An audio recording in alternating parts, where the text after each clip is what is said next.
interview Ashish Kundra.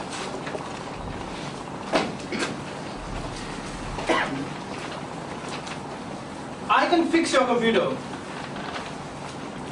I can make work simple and easy. Everyone wants me at work, but no one wants to date me.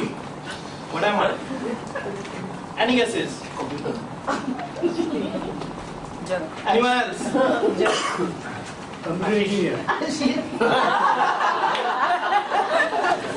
Yes, my friend Kapil mentioned computer engineer. Very close. So I am an Indian stereotype. Indian IT engineer. Why do I say it's a stereotype? Wherever I go, I get people asking me all kinds of random questions. Are all Indians vegetarians? What happens if you by mistake eat beef? And let me tell you what happened to me once. Ever had your Tinder match ask you to help with a computer? Stereotype, isn't it? Well, folks, I'm gonna let you in a little secret here. I'm not an IT engineer. Although I work as an IT engineer, I studied biomedical engineering. So how did I end up in IT field? How did I end up being an Indian IT stereotype overseas? It happened the third year of college.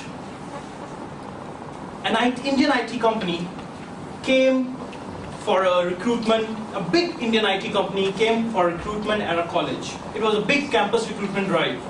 Close to 2,000 students from around the region came to participate in that recruitment drive. I went in as well. It was a 3-round interview. Round 1, written test, which was more or less an aptitude test. Round 2, technical interview. Round 3, HR interview. Round 1, aptitude test. I went in the examination hall.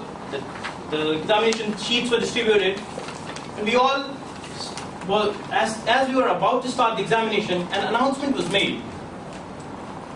Ding! Those of you who have any pre-appear or any compartment are not eligible to participate in this written test. Please leave the examination hall. It happened in India. Has anyone here failed in an exam in college before? Raise hands.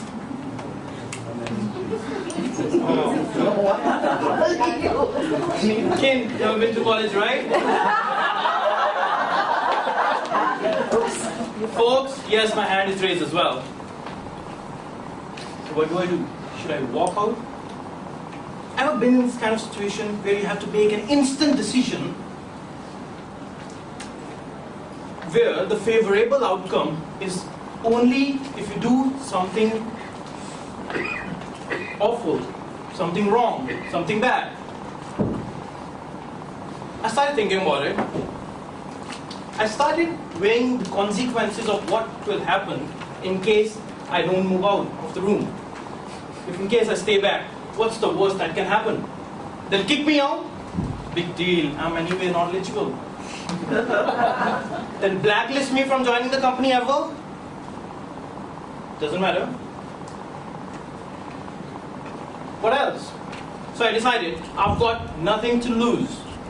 I stayed back. I wrote the exam. The results were announced later that day. And guess what? I made it! Yeah. Round 2, technical interview. Being from biomedical stream, IT technical interview, for which you need to know computer languages, it's a far-fetched idea, isn't it? I thought about it again. What do I have to lose? Nothing to lose. I went in, full on confidence, all guns blazing. Interviewer, a middle-aged man. He started asking me questions about myself. And then he started asking me about my knowledge on computer programming languages.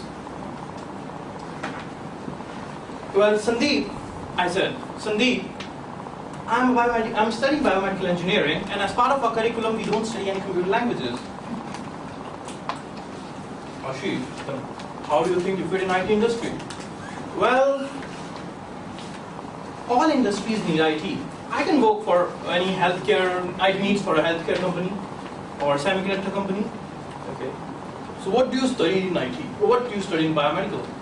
Well, biomedical is basically application of all different types of engineering in medical field. We work on diagnostic equipments, MRI machines, prosthetics, how to take the signal out of your body, put it on the screen. Then tell me about MRI machine. How does it work? Well, folks, did you see what I did there? I took charge of my interview. I took charge of the conversation. Rather than the interviewer driving the conversation, I took charge and made him start talking about biomedical. I was confident. Now he's in my corner. Now I'll crack this thing. I started telling, MRI stands for magnetic resonance imaging, and it's basically a supercharged magnet which just aligns all the atoms in your body, and then they start resonating. I kind of knew a bit about it and built a story around it. We don't know anything, right? To my bad luck, this guy knew how an MRI machine works. I got caught. Well, folks, somehow I survived the interview, and at the end of it, he handed me the HR form and told me, I'm clearing you for the next round. I quote, I'm clearing you for the next round, but you have got to stop bullshitting so much. Round 3, HR interview, was a disaster. When I entered the interview room, there she was, a beautiful lady, slightly chubby. She looked spectacular with those big spectacles. What do? I got caught when I started trying to lie to her, but somehow I managed to clear the interview, and I got the job, and here I am in Singapore just because of that job. Folks, all I'm going to say is, when you have nothing to lose, don't worry about it, go do it. Thank you.